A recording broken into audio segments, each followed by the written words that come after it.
আপু আর দুলাভাই ধাক্কা দিয়ে বাসর ঘরের ভিতর প্রবেশ করালো। আমি ঢুকে নীলার দিকে তাকিয়ে যা দেখলাম তা বিশ্বাস করার মতো না। দেখি নীলা সিগারেট টানছে। নীলা বলল, জামাইবাবু কি খবর? সামনে ইলেকশন, ভোট কিন্তু আমাকে দিতেই হবে। আমার মাথায় আকাশ ভেঙে পড়ল। আমি কি শুনছি? আমি বললাম, কি বললা তুমি? বলছি আমি নির্বাচন করছি, ভোট আমাকে দিতে হবে। তুমি নিশ্চয়ই মজা করছো। মজা করার কি আছে, আমি সত্যিই নির্বাচনে দাঁড়াচ্ছি। তুমি না এসব ছেড়ে দিয়েছো? এসব তো করেছি তোকে বিয়ে করার জন্য। তোকে বিয়ে করে ফেলেছি, এখন আমাকে আর দেখে কে? আমি এখনো নীলার কথা বিশ্বাস করতে পারছি না। কিন্তু সিগারেট টানছে এটা সত্যি। লাস্ট কয়েকদিনের আচরণ সন্দেহজনক মনে হয়েছিল। তাহলে কি সত্যি নীলা আগের মতোই রয়ে গেছে?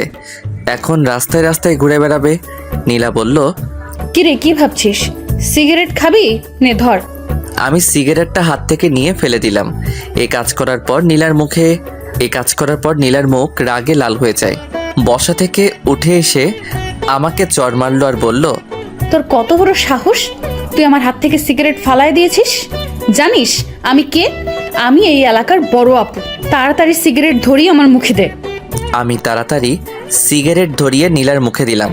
নীলা বলল, শোন, তুই তো বলেছিলি বিয়ে করতে, বিয়ে না করলে ভবিষ্যৎ অন্ধকার, তাই আমি সেটাই করলাম। বিয়ে করলে তো স্বামীর কথা মানতে হবে, তাই এখন আমি তোমার স্বামী, তোমার আমার কথা মানতে হবে। মানবো না? কি করবি? অনেক কিছু। আমাকে কিছু করলে তোর হাত পা ভেঙে সারা জীবনের জন্য লুলা বানিয়ে দিব। আমি ভাবলাম নীলা এখন তার পাওয়ার দেখাচ্ছে, অহংকারে তার মাথা ঠিক নাই। আমি বললাম, শোনো, আমার বোধহয় তোমার মাথা ঠিক নাই, তোমার লম্বা একটা ঘুম দরকার। আমি সম্পূর্ণ ঠিক আছি। আমি যদি চেয়ারম্যান হই তাহলে কত মানুষ আমাদের সম্মান করবে, তাই না? আমার এত সম্মান দরকার নাই। তোমাদের প্রকৃত সম্মান কোথায় জানো? ওকে ওকে, আমি আর শুনতে চাই না। নীলা, তোমার কি হয়েছে? কি সুন্দর কথাবার্তা ছিল তোমার, কথার মধ্যে আলাদা একটা জাদু ছিল, হঠাৎ করে সব পাল্টে গেল। আমার বোধ হয় তোমার মাথা ঠিক নাই, এখন তোমার ঘুম দরকার। কি? আমার মাথা ঠিক নাই? এই বলে ঠাস করে আমাকে চড় মেরে দিল। ব্যথার কারণে কাঁদি নাই, কষ্টের কারণে চোখ দিয়ে পানি চলে আসলো। আমি নীলার পায়ে ধরে বললাম, নীলাপু, তুমি আমাকে মেরে ফেলো, কিন্তু আমার মা বাবার সাথে কটু কথা আর খারাপ ব্যবহার করো না। ওকে, পা ছাড়। না, তুমি ওয়াদা করো আমার কথার বিরুদ্ধে গেলে তাদের সাথে নরম ভাষায় কথা বলবা। ওকে, বলবো। আমি খেয়াল করলাম নীলার পায়ে ধরাতে নীলা কেমন যেন মোচড় দিয়ে উঠল। যতক্ষণ পায়ে ধরে রাখছিলাম ততক্ষণ বড় বড় শ্বাস নেয়। আমি পা ছেড়ে এক কোণায় গিয়ে বসলাম। কিছুক্ষণ কোনো কথা বললাম না। আমি বললাম, আমার ঘুমে ধরেছে, আমি ঘুমিয়ে চাই। এই সময় গয়না কে খুলবে? কেন, তোমার হাত আছে না? আমি একটা বালিশ আর খেতা নিয়ে নিচে শুয়ে পড়লাম। নীলা বলল, ওপরে শো। না, তোমার সাথে শুব না। কেন? চিন্তা ভাবনা করে দেখো। আমি এই বলে নিচে বিছানা করে শুয়ে পড়লাম। নিচে কার্পেট আছে, বালিশ আর খেতা দিয়ে শুয়ে পড়লাম। আপু দুলাভাই কম্বল দেয় নাই, ভাবছে আজ রাতে এমনিতেই গরম থাকবো, কম্বল লাগবে না। আমি নিয়ত করলাম যতদিন পর্যন্ত নীলা আমার কথা মতো না চলবে ততদিন আমি নীলার শরীর টাচ করব না। আর যদি বেশি বাড়াবাড়ি করে তাহলে অন্য ব্যবস্থা করব। ভাবছিলাম আজ নীলার 27 বছরের জীবনের একটা কষ্টের ইতি ঘটতে যাচ্ছে, কিন্তু না, সেই কষ্টটা আরও দীর্ঘমেয়াদী হলো। নীলার মুখটা আমার চোখে ভাসছে, মন চাচ্ছে এখন গিয়ে মনের ইচ্ছা মতো কিস করার জন্য, কিন্তু সেটা সম্ভব না। যেদিন পর্যন্ত আমার পায়ে ধরে মাপ না চাইবে ততদিন পর্যন্ত কোনো স্পর্শ নাই। যদি পরকীয়া করে করুক, পরদিন অন্য মেয়ে নিয়ে আসবো। যেহেতু 27 বছর কোনো পরকীয়া করে নাই, মনে হয় না সামনে করবে। এইসব কথা ভাবতে ভাবতে কখন যে ঘুমিয়ে পড়লাম। সকালবেলা ঘুম থেকে উঠে দেখি নীলা পাশে আমাকে জড়িয়ে ধরে ঘুমিয়ে আছে বিছানার উপর। আমি সাথে সাথে উঠে পড়লাম। নীলাও উঠে পড়ল আর বলল, কি হলো, উঠে পড়লি কেন? তোমাকে কে বলেছে আমার সাথে শুতে? আমার মন চাইছে তাই। থাকো তুমি তোমার মন নিয়ে। আমি চলে গেলাম ওয়াশরুমে। ওয়াশরুম থেকে বের হয়ে টেবিলে পড়তে বসলাম। কিছুক্ষণ পড়লে মা ডাক দিল খেয়ে যেতে। খাইতে গেলাম। মা জিজ্ঞেস করলো, নীলা কই? আসে নাই? না। আসবো নে। মা আবার রুমে গেল, গিয়ে নীলাকে নিয়ে আসলো। আমি খাওয়া দাওয়া করে চলে গেলাম রুমে। একটা কথাও বললাম না, খেয়ে চলে আসলাম। বিছানায় শুয়ে মোবাইল টিপছি। নীলা চা আনলো, বলল এই নে চা। টেবিলে রাখো। নীলা টেবিলে রাখলো। নীলা বলল আমি বাইরে যাব। যেখানে মনে চায় যাও, আমাকে জিজ্ঞেস করার কি আছে। দেখলাম নীলা রেডি হয়ে বাইরে চলে গেল। আমিও পিছে পিছে বের হলাম, কারণ সে আমার বউ। সবচেয়ে বড় কথা হলো আমি তাকে ভালোবাসি। নীলা এলাকার কয়েকজন ছেলের সাথে দেখা করলো, তাদের সাথে অনেকক্ষণ কথা বলল। আবার নীলা বাড়ির দিকে হাঁটা ধরলো। আমি দোকানে গিয়ে সিগারেট ধরাইলাম, খেয়ে বাসায় আসলাম। দেখি নীলা ঘর ঝাড়ু দিচ্ছে। আমি বিছানায় শুয়ে পড়লাম। নীলা আমার দিকে আর চোখে তাকাচ্ছে। দেখে আমি কিছু বলি কিনা, কিন্তু না, আমি একটা কথা বলবো না। যতদিন পর্যন্ত এসব না ছাড়বে, এভাবে মানসিক কষ্ট পেয়ে যাবে। ঝাড়ু দিয়ে আমার পাশে শুইল। আস্তে আস্তে নীলা একটা হাত আমার শরীরে রাখলো। আমি যত বিরক্ত আছে সব বিরক্ত নিয়ে নীলার দিকে তাকালাম। নীলা হাত সরিয়ে নিল। আমি উঠে কাপড় নিয়ে ওয়াশরুমে চলে আসলাম। ভাবলাম আমার কথা মানবে না, আবার আমার কাছ থেকে সুখের আশা করে। এত সোজা না দুনিয়াটা। আমি দেখলাম নীলার কয়েকটি কাপড় ভিজানো আছে, সেগুলো ধুয়ে দিলাম। আমি গোসল করে কাপড়গুলো নিয়ে ছাদে চলে গেলাম। ছাদে গিয়ে কাপড় নেড়ে আসলাম। এসে দেখি নীলা ওয়াশরুমে মনে হয় গোসল করছে। আমি টেবিলে বসে বই ঘাটছি। ভাবছি এক রুমে দুই মানুষ, একজনের সাথে আরেকজন কথা বলে না। নীলা ওয়াশরুম থেকে গোসল করে বের হলো। নতুন এক শাড়ি পরে, যেটা দেখে আমার মাথা পুরো গরম হয়ে গেল। নীলা কাপড় নেড়ে বিছানায় বসে চুল আঁচড়াইতেছে, আর আমি লোভাতুর দৃষ্টিতে নীলার দিকে তাকিয়ে রইলাম। তার কোমরের একাংশ দেখা যাচ্ছে। আমি কাশতে কাশতে বাথরুমে চলে গেলাম। আধা ঘন্টা পর বের হলাম। বের হয়ে দেখি জমিয়ে মার সাথে আড্ডা দিচ্ছে। দিনটা কেটে গেল। সারাদিন কেউ কারোর সাথে কথা বলি নাই। রাতের বেলা আমি পড়তেছি, নীলা শুয়ে শুয়ে মোবাইল টিপছে। কতক্ষণ পড়লাম জানি না। নীলা বলল হইছে, আর পড়তে হবে না, এবার ঘুমা। তোমার বলা লাগবে না। আমি আস্তে আস্তে বিছানায় শুয়ে পড়লাম। নীলা আমার পাশে শুইল। আমি বললাম নীলা, এসব নির্বাচন কি দরকার আছে? চলো আমরা নিজেরা সুন্দর একটা সংসার করি। দেখ, নির্বাচন সম্পর্কে আমাকে কিছু জিজ্ঞেস করবি না, ওইটা তো বাইরে। এখন তো আমরা দুজন একসাথে। এখনো তুমি আমার থেকে অনেক দূরে। এই বলে আমি বালিশ নিয়ে নিচে চলে আসলাম। আমি কি করব বুঝতে পারছি না। আজকে নীলাকে অনেক সুন্দরী দেখাচ্ছে। আমার মন বলছে এমন একটা মেয়েকে আমার মন চাচ্ছিল। কেন জানি মনে হচ্ছে সে কাছে থেকেও অনেক দূরে। মা বাবা যদি জানতে পারে নীলা নির্বাচন করবে, তাহলে কি যে হবে আল্লাহ জানে। সবচেয়ে বেশি কষ্ট পাবে মা। এর আগে নীলাকে আটকাতে হবে। কেমন জানি একটা আওয়াজ আসছে, মনে হচ্ছে কেউ কাঁদছে। নীলা কাঁদছে, বুঝছি নীলা কষ্টে কাঁদছে। আমি বুঝতে পারছি না কি করব। নীলার কাছে গিয়ে নীলাকে সান্ত্বনা দিব চাইলেই সম্ভব, কিন্তু না, আমি তা করছি না। কাঁদুক, ইচ্ছে মতো কাঁদুক, বুঝুক তার জীবন আমি কতটা গুরুত্বপূর্ণ। অনেকক্ষণ হয়ে গেল, এখনও কাঁদছে। এখন আমার নিজেরও খারাপ লাগছে। আমি উঠে নীলার শরীরে হাত রেখে বললাম নীলা। নীলার সাথে সাথে আমাকে জড়িয়ে ধরলো। আমিও জড়িয়ে ধরলাম নীলাকে। দেখি নীলার চোখে পানি আমি মুছে দিলাম। নীলার শ্বাস আমার মুখে আসছে। তার শরীর থেকে মিষ্টি একটা গন্ধ আসছে। আমি ভাবলাম আর আগানো যাবে না। আমি ঘুমের ভান করে সারা শরীর ভার ছেড়ে দিলাম বিছানায়। নীলা আমাকে জড়িয়ে ধরে ঘুমিয়ে পড়লো। তারপর আমিও ঘুমিয়ে পড়লাম। সকালবেলা উঠে দেখি নীলা আমাকে জড়িয়ে ধরে শুয়ে আছে। আমি উঠে আস্তে আস্তে ওয়াশরুমে চলে গেলাম। বের হয়ে দেখি নীলা উঠে গেছে। আমি পড়তে বসলাম। পড়ে খাওয়া দাওয়া করে ভার্সিটি চলে আসলাম। ভার্সিটি অনেকেই জানে না আমি যে বিয়ে করেছি, আর আমি কারোর সাথে এতটা ক্লোজ না। আমার ফ্রেন্ড বলতে সবাই, আবার কেউ না। যে সময় যার কাজ লাগে। ভার্সিটি শেষ করে বাসায় আসলাম। এসে দেখি বাবা চলে এসেছে। আমি আমার রুমে গেলাম। দেখি নীলা বাসায় নেই। আমি মাকে জিজ্ঞেস করলাম নীলা কোথায়? মা বলল আমি যাওয়ার সাথে সাথে বের হয়েছে, যে আর আসে নাই। বাবা আমাকে ডাকছে। আমি বাবার কাছে গেলাম। আব্বা বলল মুরাদ, আমার চাকরির মেয়াদ শেষ হয়ে যাবে আগামী মাসে। ভালো হয়েছে। এখন কতদিন বিশ্রাম নেন? বিশ্রাম নিলে তোরা খাবি কি? তোরও তো কোনো চাকরির ব্যবস্থা নাই। শুন, আমার মাথায় একটা বুদ্ধি এসেছে। তোর মার সাথে এ বিষয়ে কথা বলেছি। তোর মা হ্যাঁ বলেছে। কি?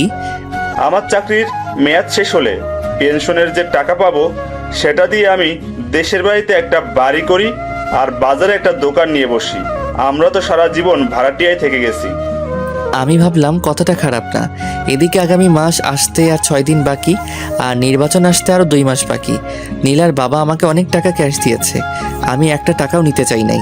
খুশিতে আমাকে দিয়েছে নীলাকে বিয়ে করার জন্য। সেখান থেকে টাকা দিলে বাড়িতে একটা বাড়ি আর একটা ব্যবসা সুন্দর করে আসবে।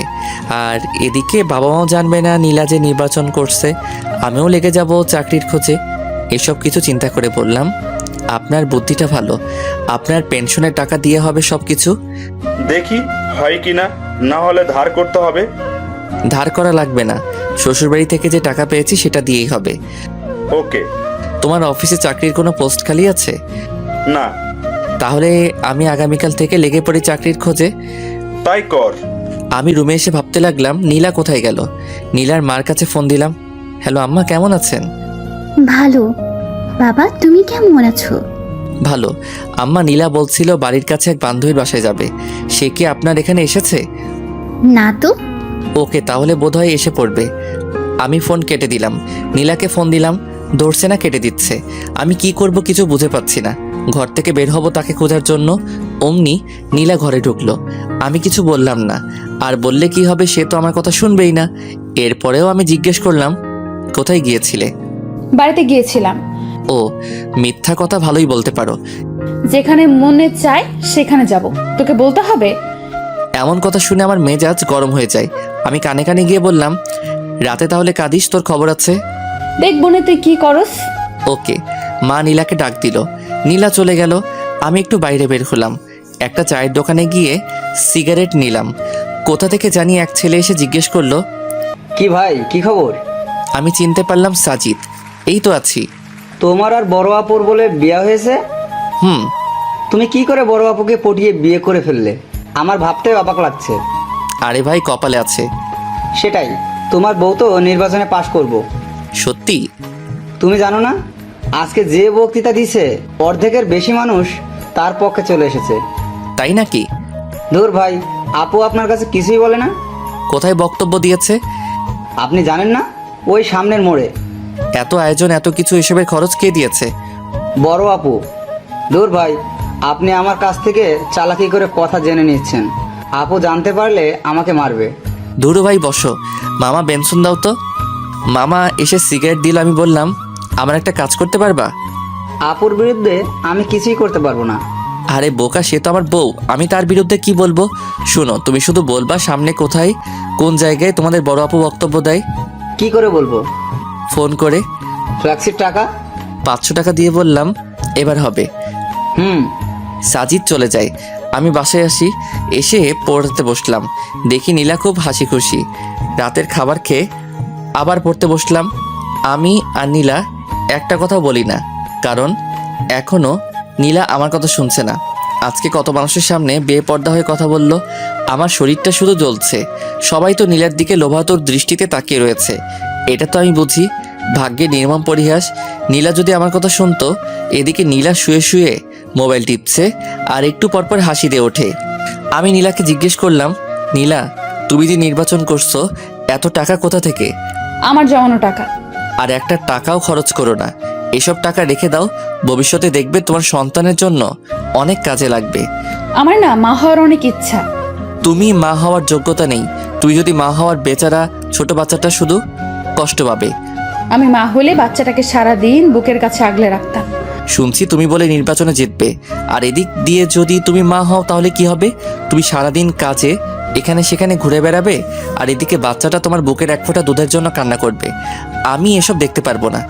আমি মা হলে সারা দিন তাকে বুকে আগলে রাখবো। নীলা আজকে একটা সাদা ড্রেস পরেছে, বাংলায় যাকে বলে প্লাজো। আর যেহেতু নীলা শুয়ে আছে, তাই নীলার হাঁটু অবধি প্লাজো উঠে আছে। নীলার এই সুন্দর পা দেখে আমার অবস্থা খারাপ। আমি আস্তে আস্তে কাছে গেলাম, গিয়ে নীলার পাটা ঢেকে দিলাম। আমি বললাম, নীলা, আমি তোমাকে অনেক ভালোবাসি। আমিও তোকে অনেক ভালোবাসি। তাহলে তুমি আমার কথা শুনছো না কেন? আমি একটা প্ল্যান হাতে নিয়েছি, সেই প্ল্যানটা আমি যে করেই হোক কমপ্লিট করব। নীলা, তুমি কেন বুঝছো না? যদি মা বাবা জানতে পারবে তুমি নির্বাচন করছো, তাহলে বুঝতেই পারছো মা কতটা কষ্ট পাবে। যেই মাকে তুমি বিয়ার কথা বলাতে মা সাথে সাথে রাজি হয়ে যায়, তোমাকে কতটা বিশ্বাস করে। একটু ভুলের জন্য সব শেষ হয়ে যাবে।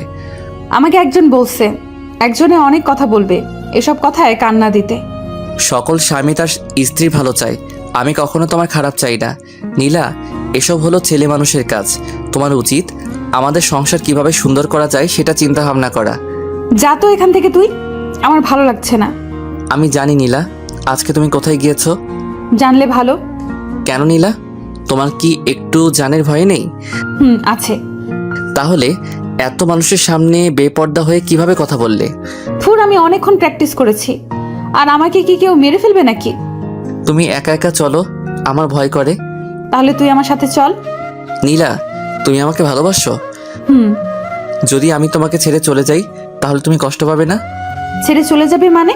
যেখানে যাস সেখান থেকে তোকে বের করে আনবো। নীলার এমন কথা শুনে আমার চোখ দিয়ে পানি পড়ছে। এ কি, তুই কাঁদতেছিস কেন? তোমার কথা শুনে কাঁদছি। তোর কষ্টটা বল। হয়তো তোমার সুখের দিনে আমি থাকবো না, আর আমার সুখের দিনে তুমি থাকবে না। কেন? ইস নীলা, তুমি যদি আমার কথা বুঝতে, আমি তোমার সাথে না থাকতে পারলেও তোমার ছায়া হয়ে থাকবো। মানে বুঝতে হবে না, এখন ঘুমাও, আমি বালিশ নিয়ে নিচে আসবো। নীলা বলল, ওপরে শো, নিচে অনেক ঠান্ডা। ওকে। আমি নীলার উল্টো দিকে মুখ ফিরে শুয়ে রইলাম। ঘুম আসছে, ঘুমিয়ে পড়লাম।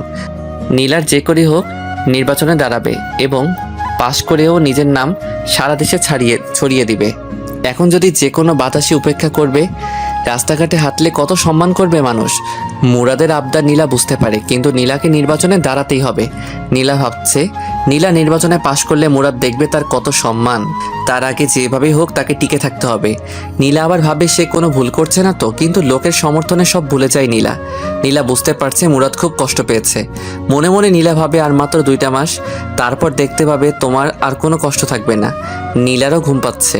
নীলা জানে এখন মুরাদের শরীরে হাত দিলে মুরাদ রাগ করবে, তাই নীলা মুরাদের শরীর ঘেঁষে ঘুমানোর চেষ্টা করলো। আস্তে আস্তে নীলা মুরাদের শরীরটা জড়িয়ে ধরলো। শেষমেশ মুরাদকে জড়িয়ে ধরে ঘুমিয়ে পড়লো। সকালবেলা ঘুম থেকে উঠে দেখে মুরাদ পড়ছে। নীলা অনিচ্ছা সত্ত্বেও কেন জানি পিছন থেকে জড়িয়ে ধরলো। মুরাদও নীলার হাতটা নিয়ে নীলার হাতে চুমু খেলো। আর কিছুক্ষণ পর নীলা ওয়াশরুমে চলে আসলো। একেবারে গোসল করে বের হলো। ছাদে কাপড় নাড়তে যাবে। 3 তলা থেকে 4 তলায় উঠলো। 4 তলায় এক মহিলার কাণ্ড দেখে নীলা থমকে যায়। দেখলো একটা বাচ্চা ছেলেকে চোখে চোখে মুখে চুমু দিয়ে বলল, যাও বাবা, বাবার সাথে স্কুলে যাও। আর বাচ্চাটা বলল, বাই মা। যাওয়ার সময় বাচ্চাটা মার গালে চুমু খেলো। শেষমেশ টাটা দিতে দিতে বাচ্চাটা চলে গেল। নীলা পুরো কাজটা দেখলো। দীর্ঘ একটা শ্বাস ফেলে মনে মনে বলল, ইস, আমার যদি এরকম একটা বাচ্চা থাকতো। পেটের দিকে হাত দিয়ে পেটের মধ্যে হাত বুলিয়ে দেয় নীলা। মুরাদ, তুই কেন বুঝতে পারস না আমার মনের কথা? আমাকে একটা বাচ্চা দে, কসম করে বলছি, তার কোনো কষ্ট আমি হতে দিব না। নীলা আবার ভাবে, মুরাদ হয়তো ঠিকই বলেছে, এসব তো ছেলে মানুষের কাজ। আমার কাছে তো ঘরের ভেতর, আমি 2-3টা বাচ্চা নিয়ে সুখের ঘর করব। নীলা নিচে এসে দেখলো মুরাদ কলেজে চলে গেল। নীলা নিয়ত করে ফেলেছে এসব বাদ দিয়ে মুরাদের কথা মতো চলবে। নীলা ঘর থেকে বের হলো অফিসে গিয়ে নিজের পথ বাতিল করতে। বাসা থেকে বের হয়ে হাঁটা ধরলো। কিছুক্ষণ যাওয়ার পর কোথা থেকে জানি এক মেয়ে এসে বলল, আপু আমার বাড়ির সামনে, প্লিজ আপু আমার সাথে একটা ছবি তুলেন। বলতে পারবো আমি চেয়ারম্যান আপুর সাথে ছবি তুলেছি, সবাই আমাকে বস মানবে। প্লিজ আপু। ওকে তুলো। মেয়েটা ছবি তুলে বলল, আমার আপনাকে খুব ভালো লাগে, আমার ফ্যামিলির সবাই আপনাকে ভোট দেবে। Thank you. হেঁটে কেন, রিক্সা দিয়ে যান। আসলে শরীরটা বেড়ে যাচ্ছে তো তাই। ওকে আপু, চলেন আপনাকে এগিয়ে দিই। চলো। মেয়েটা আর নীলা হাঁটছে। সামনে দিয়ে যে যায় সেই লম্বা করে একটা সালাম দেয়। নীলা হাসি মুখে তাদের বিদায় দেয়। আরও কিছুক্ষণ হাঁটার পর 6-7টা মেয়ে নীলাকে ঘিরে ধরলো। আরও 10-12 জন ছেলে এসে হাজির হলো। পুরো একটা দল হয়ে গেল। এক সময় মিছিল শুরু হয়ে গেল। মিছিলের মধ্যে আরও মানুষ যোগ দিতে থাকে। পরে মোটামুটি বড় একটা মিছিল হয়ে যায়। অনেকক্ষণ সবাই বড় আপুর পক্ষে মিছিল করে। এক জায়গায় এসে এক রেস্টুরেন্টে নিয়ে সবাইকে কিছু খাওয়াইয়া তাদের বিদায় দিল। নীলা বাড়িতে চলে আসে। এসে ফ্রেশ হয়ে শুয়ে ভাবতে লাগলো কোথা থেকে কি হয়ে গেল। যে জায়গায় গিয়ে না করে আসবে এসবের মধ্যে আমি আর নাই। সেখানে গিয়ে বড় এক মিছিল করে আসলো। এত মানুষের সারা কিভাবে নীলা ফেলে দিবে? এখন কত সম্মান, পরে না জানি কত সম্মান হবে। বের হলেই মানুষ ঘিরে ধরবে। তখন মুরাদ বুঝতে পারবে আমি কেন এত কষ্ট করেছি। তখন হয়তো মুরাদ আমাকে একটা বাচ্চা নেওয়ার সুযোগ দিবে। আমি নীলার মনের ভিতর ঢুকে যাওয়ার চিন্তা ভাবনা করছি। নীলার সব কাজে রেসপন্স করব, কিন্তু আসল কাজটা করব না। আমি বুঝতে পারছি এইভাবে নীলার সাথে আর বেশি দিন থাকা যাবে না। ভার্সিটি থেকে এসে দেখি নীলা ঘুমাচ্ছে। তার মায়াবী মুখটা কি সুন্দর করে তাকিয়ে আছে। আমি অনিচ্ছা সত্ত্বেও নীলার কপালে চুমু খেলাম। নীলা পাশ ফিরে আবার শুয়ে পড়ল। আমি ফ্রেশ হয়ে নীলাকে ডাক দিলাম, নীলা আমার খিদা লাগছে। দাঁড়াও, আমি নিয়ে আসছি। নীলা একটু পর আমার জন্য খাবার নিয়ে আসে। আমি খেলাম। আমি বললাম, নীলা তুমি আজকে মিছিল করেছো? কেন? যাতে নির্বাচনে পাশ করতে পারি। ওকে, তাহলে তুমি নির্বাচন নিয়েই থাকো। মুরাদ, রাগ করিস না, আমি এখান থেকে বের হতে পারবো না। ওকে, তোমার যা ইচ্ছা তাই করো। আমি বিকালের দিকে ছাদে গেলাম। গিয়ে দেখি জ্যোৎস্না। আমি বললাম, জ্যোৎস্না আপু কেমন আছেন? ভালো, তুমি? ভালো। কেমন চলছে তোমার দিনকাল? এই তো মোটামুটি। আমার সামনে বিয়ে। ভালো। আপু আমার একটা সমস্যা, যদি একটু হেল্প করতেন। কি বলো? নীলা খালি নির্বাচন করে, এই নিয়ে তাকে আমি প্রতিদিন বোঝাই, কিন্তু সে কোনো কথা কানে নেয় না। আপনি যদি একটু হেল্প করতেন। যে তার স্বামীর কথা শুনে না, তাহলে অন্য আরেকজনের কথা কি শুনবে? তারপরেও একটু কথা বলে দেখবেন। ওকে। আমি যাই। আমি চলে আসি। কি করব কিছুই মাথায় আসছে না। এভাবে এক সপ্তাহ চলে গেল। বাবা গ্রামে চলে যায়। গ্রামের বাড়িতে নতুন বাড়ি হলে মাও চলে যাবে। নীলা জিজ্ঞেস করলে বলি বাড়িতে বেড়াতে গেছে। আমি এই বিষয় নীলার কাছ থেকে সম্পূর্ণ গোপন রাখি। আর সে নির্বাচন নিয়ে ব্যস্ত। এদিকে টাইম দেওয়ার কোনো প্রশ্নই আসে না। নীলাকে কেমন জানি লাগে। তার সাথে কথা বলা, হাসাহাসি এখন আর ভালো লাগে না। এখন কেন জানি নীলাকে বিরক্তিকর মনে হয়। আমি আস্তে আস্তে নীলার সাথে কথা বলা কমিয়ে দিলাম। ওই তো আগামীকাল সারাদিন নীলার সাথে একটা কথা বলি নাই। বুঝতেই পারছেন এটা কতটা কষ্টকর। নীলাকে অনেক বোঝালাম, শেষমেশ যেই কদু সেই লাউ। আমি ভাবলাম নীলার মা বাবার সাথে এই বিষয়ে কথা বলতে হবে। আমি সময় করে চলে আসি নীলার বাড়িতে। দেখি তার মা বাবা দুজনেই বাড়িতে। হঠাৎ নীলাকে ছাড়া আমাকে দেখে তারা অবাক হয়ে যায়। নীলার মা বলল, বাবা তুমি এমন সময় একা? নীলা কোথায়? নীলা বাড়িতে। আম্মা আব্বা কিছু কথা আসছিল। নীলারে নিয়ে একটা সমস্যা হচ্ছে। কি সমস্যা? আসলে নীলা খালি নির্বাচন করে। এই সারাদিন নির্বাচন নিয়ে বাড়ির বাইরে ব্যস্ত থাকে। কত যে বললাম এসব ছেড়ে দিতে, আমরা সুন্দর করে সংসার সাজাই, কিন্তু কে শুনে কার কথা। আপনারা দুজন যদি একটু বলতেন এসব ছেড়ে দিতে, তাহলে খুশি হতাম। আসলে বাবা কি বলবো, সে ছোটবেলা থেকেই স্বপ্ন দেখে আসছে এই এলাকায় নির্বাচন করবে। তাই সে ছোটবেলা থেকে টাকা জমাইছে। তোমার অসুবিধা হলে আমরা অবশ্যই নীলাকে বুঝাবো। ধন্যবাদ। আমি নীলার বাড়ি থেকে খাওয়া দাওয়া করে বাসায় আসলাম। এসে দেখি নীলা ঘরের ভিতর নাচতেছে। আমি মুচকি হাসি দিলাম। আমি বললাম, এত খুশি কেন? সবাই বলছে আমি পাশ করব। ঘরের বাইরে বের হলে কত মানুষ আমাকে ঘিরে ধরে। সেটা তো ধরবেই, কারণ তুমি অনেক সুন্দরী, আর সুন্দরের পূজা করে সবাই। সুন্দরী বলে না, আমি চেয়ারম্যান হব বলে। এখনো কোনো নেতা তোমাকে আহ্বান করে নাই রাতে তার সাথে থাকার জন্য? এটা কি বললি তুই? আবার বল। মুহূর্তের মধ্যে নীলা চোখ মুখের রং পাল্টে গেল। যদি এরকম অফার পাও তাহলে ফোন করে বলে দিও আজ রাতে আমি বাইরে থাকবো। ঠাস ঠাস করে দুটো চর বসিয়ে দিল গালে। আমি বললাম, সত্যি কথা বললে কারো সহ্য হয় না। নীলা কেঁদে দেয়। কেঁদে কেঁদে আমাকে জড়িয়ে ধরে বলে, তুই এমন কথা বলিস না। এই নীলা শুধু তোর, নীলার সব তোর, নীলার যৌবন রূপ সব তোর, এসব কিছু তোর জন্য। নীলা আমার একটা হাত নিয়ে তার গালে দিল। খুব কষ্ট হচ্ছে নীলা, এর একটা কিছুই আমি পাবো না। এসব কিছু কয়েকদিন পর পথের মানুষের কাছে চলে যাবে। এমন কথা মুখে আনিস না মুরাদ, আমি তোরে ভালোবাসি, তোকে ছাড়া আমি বাঁচবো না। তুই এমন কথা আর বলিস না। প্লিজ নীলা, তুমি এসব ছেড়ে চলে আসো, প্লিজ প্লিজ। তোমার আর আমার জন্য সুন্দর একটা জীবন অপেক্ষা করছে, এসব ছেড়ে দাও। নীলা কিছু বলছে না। আমি আস্তে আস্তে নীলার গালে ধরে নীলার ঠোঁটের কাছে আমার ঠোঁট নিয়ে আস্তে আস্তে লাগিয়ে দিলাম। নীলা চোখ বন্ধ করেছে। নীলা আমার মাথাটা চেপে ধরলো তার ঠোঁটে। আমি পাগলের মতো কিস করছি। নীলার শ্বাস ভারী হচ্ছে। আমি ভাবলাম এখনই বাদ দিতে হবে, না হলে নীলাকে আটকানো কঠিন হবে। আমি আস্তে আস্তে নীলাকে ছেড়ে দিলাম। নীলা বলল, কি হলো? ভালোই তো লাগছিল, আবার ধর। মনে হয় মা ডাকছে। এই বলে আমি সোজা ঘর থেকে বেরিয়ে আসলাম। নীলা বুঝতে পারছে না কি বলবে, শুধু তাকিয়ে রইল। আমি ভাবলাম লাভ নাই, যতদিন না পর্যন্ত ওইসব ছাড়বে না ততদিন পর্যন্ত আমাকে পাবে না। আমি 2-3 জায়গায় চাকরির জন্য নিবন্ধন করলাম। এসব বিষয় নীলার কাছে গোপন রাখলাম। তাকে বলে কি করব? আমি বাইরে যাওয়ার সাথে সাথে নীলা ঘর থেকে বের হয়ে পড়ে। আর কি বলবো, এসব কিছু নীলার কাছে গোপন রাখলাম। আমি সোজা বাইরে আসলাম, এসে সিগারেট খেলাম, খেয়ে রুমে ঢুকলাম। রুমে ঢুকলে নীলা বলল, তুই আমার বাবা মার কাছে বিচার দিয়েছিস কেন? মনে চেয়েছে। দেখ, আমাকে নিয়ে প্রতি দোকানে এখানে সেখানে সব জায়গায় কথা হয়। তারা বলে আমি জিতলে এলাকার উন্নতি হবে, এলাকায় শান্তি থাকবে। এসব মানুষের কথা আমি কি করে ফেলে দিতে পারি? আমি ছাড়তে পারবো না। ভালো, তোমার যদি মনে চাই করো, মনে থাকে যেন। পরে যখন কেঁদে কেঁদে আমাকে জোরে চিল্লাই ডাকবে তখন আমাকে পাশে পাবে না। নীলা, তুমি এখন বাচ্চা মেয়ে না, ভালো মন্দ বিচার করার বিবেক তোমার মাথায় আছে। হায় রে কপাল আমারই দোষ কেন যে সুন্দরীর পাগল হলাম। যদি জ্যোৎস্নাকে অথবা তানহাকে বিয়ে করতাম তাহলে কতই না সুখী হতাম। এই বলে রুম থেকে বের হয়ে আসলাম। সোফায় এসে টিভি দেখতে লাগলাম। কিছুক্ষণ পর মা এসে বলল, আগামীকাল বাবা আসবে।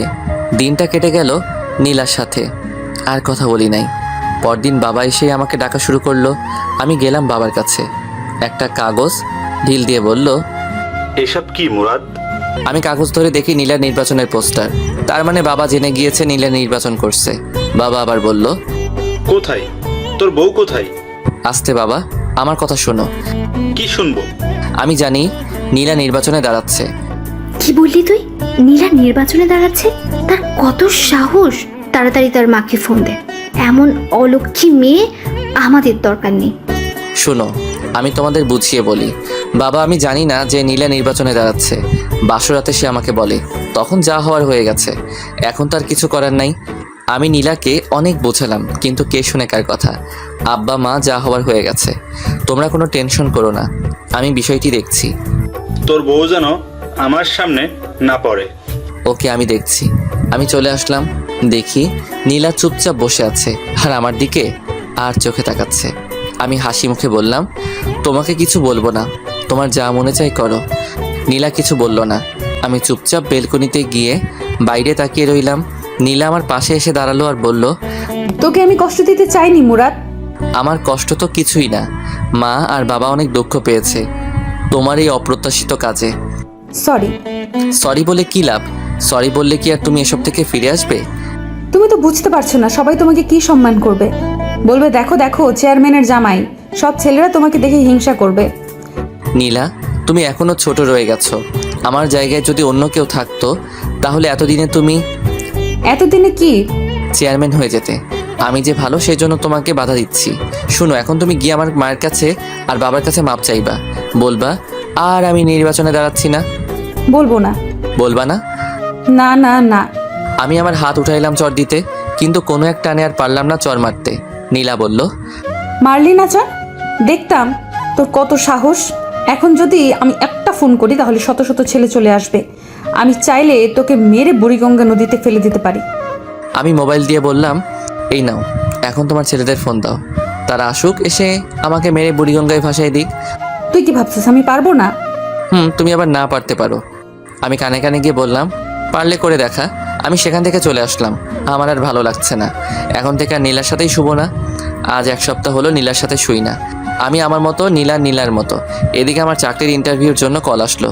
এদিকে বাবা মা চলে গেল গ্রামের বাড়িতে। যাওয়ার আগে নীলাকে কয়েকবার বললাম বাবা মার কাছে মাপ চাইতে, কিন্তু কে শুনে কার কথা। এখন আমি আর নীলা একা। আমি ইন্টারভিউ দিলাম। আমার আগের রেজাল্ট ভালো ছিল বলে চাকরিটা হয়ে গেল, কিন্তু সমস্যা একটাই, বাসা থেকে অনেক দূরে। আমি সকালে যাই, বিকালে আসি। নীলা ভাবে আমি ভার্সিটিতে যাই।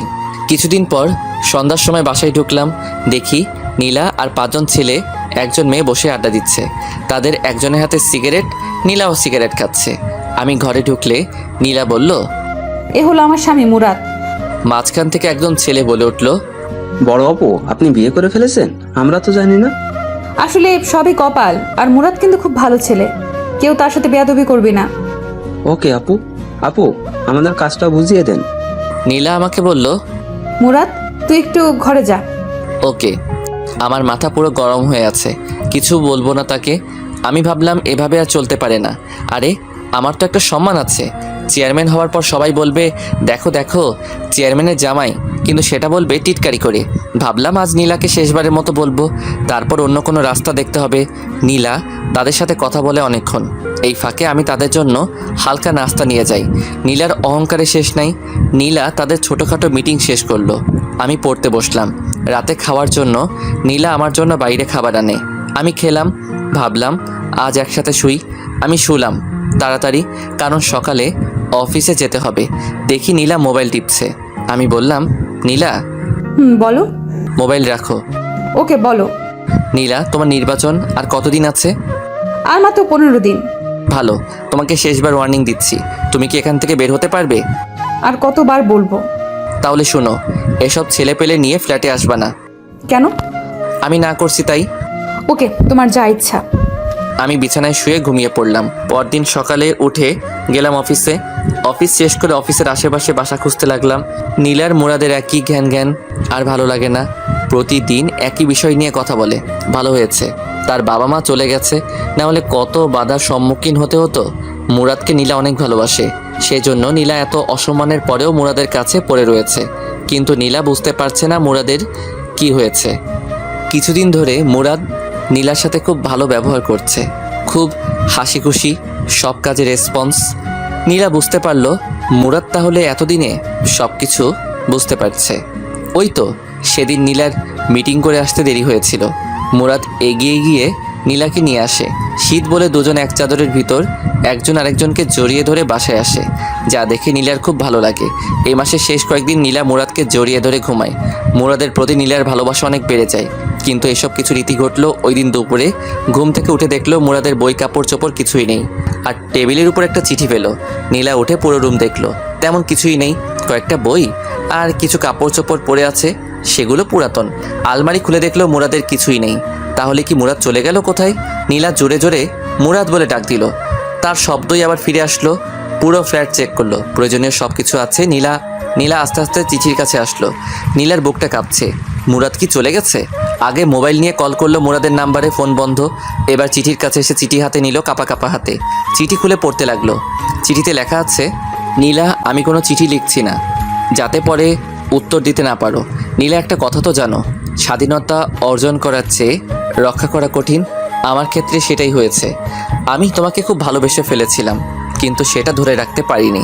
নীলা, আমি তোমার সাথে মোটামুটি অনেক সময় কাটিয়েছি। নীলা, তুমি যখন বলতে আমি কোথাও চলে গেলে আমাকে যেখান থেকে পারো ধরে নিয়ে আনবে, তখন আমার খুব অহংকার হতো। আনলে আবার কি হবে? আমার একই কথা, নির্বাচন করো না।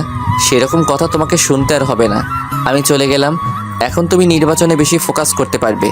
দোয়া করি নির্বাচনে পাশ করে এলাকার উন্নতি করতে পারো। সবাই একটা চেয়ারম্যান থেকে এটাই আশা করে, আর সবসময় গরিব দুঃখীদের পাশে থাকবে। দেখবে তুমি ভালো একটা চেয়ারম্যান হতে পারবে। নীলা, আমি দুঃখিত, আমি ভালো একটা স্বামী হতে পারিনি, তোমার কথায় রাজি হতে পারিনি। তোমার সামনে জীবন পড়ে রয়েছে, ভালো একটা ছেলেকে বিয়ে করে মা হওয়ার স্বপ্ন দেখো।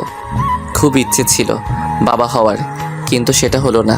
নীলা, আমি তোমাকে ছেড়ে অনেক দূরে চলে এসেছি। আমার খুঁজতে তুমি বের হয়েও না, কারণ তুমি আমাকে খুঁজে পাবে না। আমি পিছনের সকল পথ বন্ধ করে দিয়েছি। তুমি জেনে খুশি হবে আমি একটা চাকরি পাইছি। তোমার অন্তরে কি ছিল সেটা আমি আদৌ চিন্তা করে বের করতে পারিনি। শেষ কয়েকদিন তোমার সাথে ভালো ব্যবহার করেছি, কারণ তুমি যাতে বুঝতে পারো তোমার জীবনে আমি কতটুকু গুরুত্বপূর্ণ ছিলাম, কিন্তু তুমি সময় থাকতে গুরুত্ব দাওনি। নীলা, তুমি যদি আমার কথা শুনতে, তাহলে হয়তো পৃথিবীর একমাত্র সুখী সংসার আমরা হতাম। নীলা, তুমি চেয়ারম্যান হতে চাও, সেটা বিয়ের আগে বলতে, তাহলে আমি তোমাকে বিয়ে করতাম না। কারণ আমি সিম্পল একটা সুখের সংসার দেখতাম। এখন বুঝতে পারছি বড় লোকেরা বড় লোকের ঘরে মানায়, গরিব গরিবের ঘরে মানায়। বড় লোক যখন গরিবের ঘরে যায় তখন শুরু হয় সমস্যা। সেটা হয়েছে তোমার আর আমার মাঝে। তুমি দেখতে বড় হওয়ার স্বপ্ন, আর আমি দেখতাম সিম্পল জীবনযাপন। তোমার স্মৃতি হিসেবে তোমার দেয়া চরগুলো থাকবে আমার সাথে। আর হ্যাঁ, অবশ্যই নামাজ পড়বে, নির্বাচনে পাশ করতে পারো সেজন্য দোয়া করবে। আমিও দোয়া করি তুমি ভালো একটা চেয়ারম্যান হও। আমাকে পাওয়ার জন্য কখনো দোয়া করবে না, কারণ আল্লাহ কারো দোয়া ফেলায় না। সবশেষে বলবো তুমি ভালো একটা স্বামী নাও, মা হওয়ার স্বপ্ন দেখো, আর ভালো একটা চেয়ারম্যান হওয়ার চেষ্টা করো। আর তোমার বাবার দেওয়া টাকাগুলো আমার বালিশের নিচে আছে। নীলা আমার বউ, আমার ভালোবাসা, সারা জীবন সুখে থেকো। নীলার চোখের পানি চিঠির অনেকখানি ভিজে গেছে। নীলা কি করবে বুঝতে পারছে না। এখন কেমন যেন একা একা লাগছে। আরেকবার নীলার মনে হচ্ছে ভালোই হয়েছে, খালি খালি সারাক্ষণ ঘ্যাং ঘ্যাং করতো। নীলা আস্তে আস্তে চোখের পানি মুছলো, বিছানায় এলিয়ে চিন্তা করতে লাগলো। বালিশের নিচে হাত দিয়ে দেখে টাকা, অনেক টাকা। নীলার কেমন যেন ভয় ভয় করছে। নীলা একা এই বাসায় থাকতে পারবে না। মুরাদ বলছে চাকরি পেয়েছে, কোথায় পেয়েছে সেটা জানতে হবে। সেটা জানতে পারলে তার ঠিকানা বের করা যাবে। নীলা পুরো ফ্ল্যাট খুঁজলো, এরকম কিছুই পেল না। নীলার মনে হলো কে জানি দরজায় টোকা দিচ্ছে। খুলে দেখে জ্যোৎস্না। জ্যোৎস্নাকে দেখে নীলা হাউ মাউ করে কেঁদে উঠলো আর জ্যোৎস্নাকে জড়িয়ে ধরলো। জ্যোৎস্না বলল, নীলা কাঁদছস কেন? আর মুরাদ কোথায়? চলে গেছে আমাকে ছেড়ে।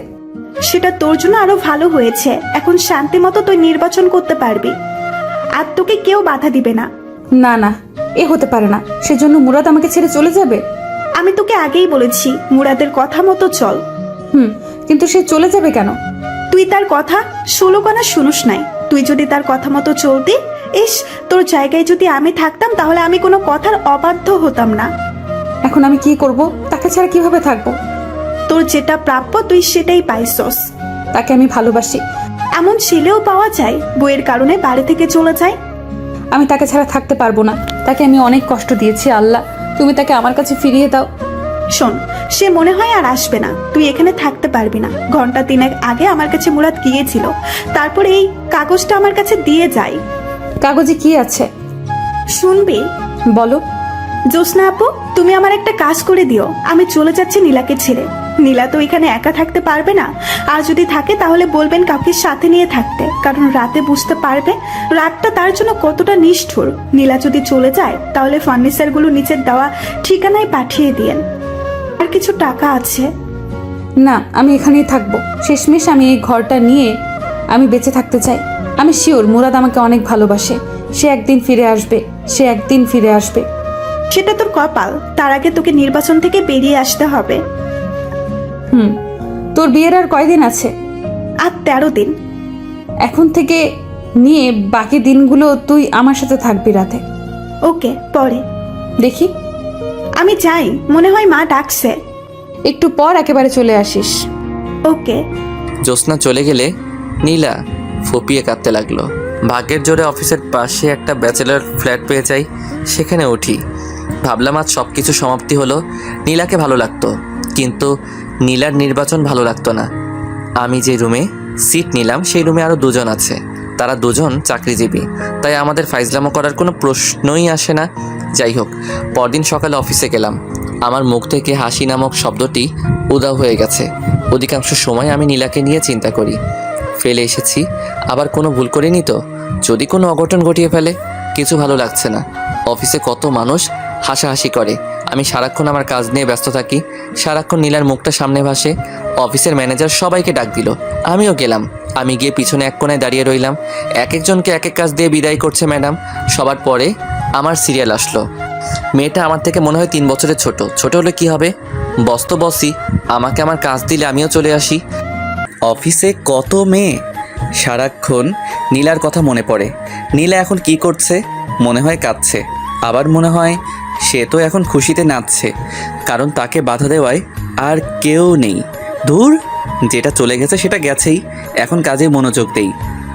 অফিস শেষ করে রুমে এসে গোসল করে খাওয়া দাওয়া করে শুয়ে রইলাম।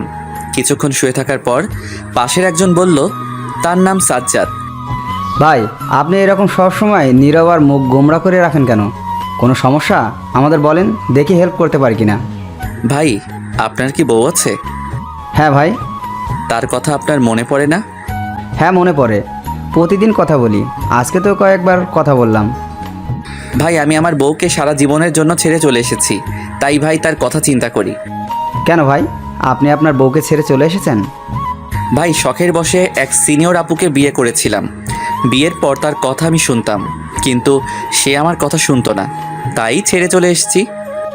Very interesting. আমরা দেখি যত কম বয়সী মেয়ে, আর তুমি কি না সিনিয়র আপুকে বিয়ে করো? থাক ভাই, যা হওয়ার হয়ে গেছে, এখন সামনে ফোকাস করেন, দেখবেন আরও ভালো মেয়ে কপালে আসবে।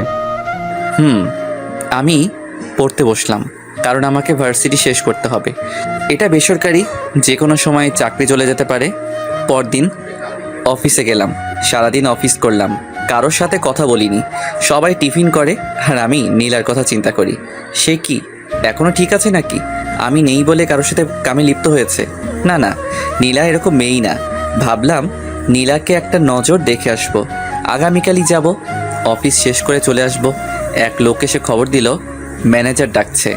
আমি অফিসে গেলাম। ম্যাডামকে দেখে আমার মেজাজ গরম হয়ে যায়। ম্যাডাম, এটা কোনো কাপড় পরলো? একটা টাইট জিন্স আর টাইট শার্ট, ঠোঁটে লিপস্টিকে ভরা, চুলগুলো মাথায় পাহাড় করে রেখেছে। আমি লজ্জায় মাথা নিচু করে দাঁড়িয়ে রইলাম। নীলাকে আমি জিন্স অবস্থায় 2 দিন দেখেছি, তারপরেও প্রথম আর সবসময় নর্মাল পোশাক পরতো, যার কারণে নীলাকে আমার অনেক ভালো লাগতো। আর শাড়ি পরা অবস্থায় দেখলে মনে হতো, রিয়ান ভাইয়ের কথাটা, কোন গ্রহ থেকে এসেছো তুমি, যেখানে শুধু রূপের চর্চা করা হয়। এখন নীলার শাড়ি পরা মুখটা মনে হলে শরীরে কাঁপুনি দিয়ে ওঠে। বসেন। আমি মাথা নিচু করে চেয়ারে বসলাম। আবার বলল, মুরাদ ভাই, এখানে কি আপনার কোনো কাজ করতে অসুবিধে হচ্ছে? না। তাহলে সব সময় এমন মনমরা হয়ে থাকেন কেন? 2 দিন একেবারে বেশি। আমার মতে এই অফিসে আসার পর একমাত্র আমার সাথে আপনি কথা বলেছেন। কেন, কারণ জানতে পারি? না, আমি শুধু আমার কাজ করব। এমন মানুষ হয়? আপনার বাড়িতে দেখলাম আপনি বিবাহিত। আপনার ওয়াইফের সাথে কোনো সমস্যা হয়েছে? সেরকমই ধরতে পারেন। এটা কোনো সমস্যা হলো? সেজন্য আপনি যাওয়ার সময় তার সবচেয়ে বেশি পছন্দের জিনিসটা নিয়ে যাবেন, দেখবেন সব ঠিক হয়ে যাবে। আমি চলে আসলাম। হিসাব করে দেখলাম নির্বাচনের আর মাত্র কয়েকদিন বাকি। পরদিন অফিস বন্ধ, তাই সময় করে রাতে এলাকায় আসলাম, যাতে কেউ না চিনতে পারে। শীতের রাত, মুখে মাফলার জ্যাকেট বেঁধে, সাথে মাথায় ক্যাপ দিয়ে রাস্তায় হাঁটছি। হাঁটতে হাঁটতে বাসার সামনে গেলাম। বাসার নিচে দাঁড়িয়ে আর চোখে বেলকনিতে তাকাচ্ছি। দেখি বাতি জ্বালানো, তার মানে নীলা এখানেই আছে। সে কি কাঁদছে নাকি হাসছে, সেটা যদি দেখে যেতে পারতাম। অপেক্ষা করি, যদি বেলকনিতে আসে। বেশি অপেক্ষা করতে হলো না, না চাওয়ার চেয়ে বেশি পেয়ে গেলাম, যেটা দেখে নীলার আসল মুখোশ উন্মোচন হয়ে গেল। দেখি 3 জন ছেলে আর 4 জন মেয়ের সাথে নীলা হাসতে হাসতে বের হচ্ছে, যেটা দেখার জন্য আমি মোটেও প্রস্তুত ছিলাম না। আমি ভাবলাম আমার ধারণা সব ভুল। আমি ভাবছিলাম নীলা বোধহয় মন খারাপ করে বসে আছে, কিন্তু না, নীলা নীলার মতো নির্বাচনের কাজ করছে। থাকুক সে তার নির্বাচন নিয়ে, আমি থাকি আমার মতো। আর নীলার চিন্তা মাথায় আনবো না, এলাকার নাম মুখে নিব না। আমি মন খারাপ করে বাসায় চলে আসলাম। সারা রাত ঘুম নাই। কি করব? আমি নীলাকে ছেড়ে চলে আসলাম, অথচ আমি বেশি কষ্ট পাচ্ছি। আর এদিকে নীলা খুশিতে শেষ। শখের বসে গিয়েছিলাম সিনিয়র মেয়েকে বিয়ে করতে, আবার সে বলে এলাকার ডন। এমন ফালতুমি আমার কপালে জুটলো। সে বলে আমার বউ। দূর, ঘুমাই। এসব চিন্তা করতে করতে কখন যে ঘুমিয়ে যাই। এদিকে নীলা কাঁদতে কাঁদতে চোখ ফুলিয়ে ফেলেছে, কারণ মুরাদকে ছাড়া নীলার এক মুহূর্ত ভালো লাগে না। সারাদিন ঘরে নীলা একা, কিছু ভালো লাগে না, খাওয়া দাওয়া ঠিক মতো করে না। এখন নীলা মুরাদের অভাব হাড়ে হাড়ে টের পাচ্ছে। 2 দিন ধরে নীলা নির্বাচনের কোনো কাজে যাচ্ছে না, কারণ তার মন ভালো না। কি বলবে গিয়ে নীলা? ওই দিন রাতে নীলাকে তার সাথের লোকেরা দাওয়াত দিল। নীলা বলে দিয়েছে আসতে পারবে না, কিন্তু হলো কি, রাতে কয়েকজন বাসায় এসে হাজির। তাদের জোড়াজড়িতে নীলা তাদের সাথে গেল। সেখান থেকে এসে জ্যোৎস্নাকে কল দিল। জ্যোৎস্না আসলো। রাতে জ্যোৎস্নার সাথে ঘুমাই। 2 জন শোয়ার পর জ্যোৎস্না বলল, এসব তুই ছাড়বি? এসব ছাড়লে দেখ মুরাদ তোর কাছে ফিরেও আসতে পারে। সত্যি মুরাদ আবার আমার কাছে ফিরে আসবে? যখন শুনবে তুই আর নির্বাচনে দাঁড়াচ্ছিস না, তখন বুঝতে পারবে তুই মুরাদের কথা শুনছস। কি করে বুঝবো? সে কি এই দেশে আছে নাকি নাকি নতুন বিয়া করে ফেলছে? এই বলে নীলা কেঁদে দিল। লীলা কাঁদিস না, তার জন্য দোয়া করবেন, সে যেন ভালো থাকে। দেখবে একদিন ঠিকই আল্লাহ তোদের দুজনকে মিলিয়ে দেবে। নীলা ফুপিয়ে ফুপিয়ে কাঁদছে আর মোবাইল থেকে ছবি বের করে মুরাদকে দেখছে। এসব দেখতে দেখতে কখন যে ঘুমিয়ে যায়। সকালে উঠে নীলা নামাজ পড়ে আল্লাহর কাছে অনেক কান্নাকাটি করে মুরাদকে ফিরিয়ে দেওয়ার জন্য। আমি পরদিন অফিসে যাই।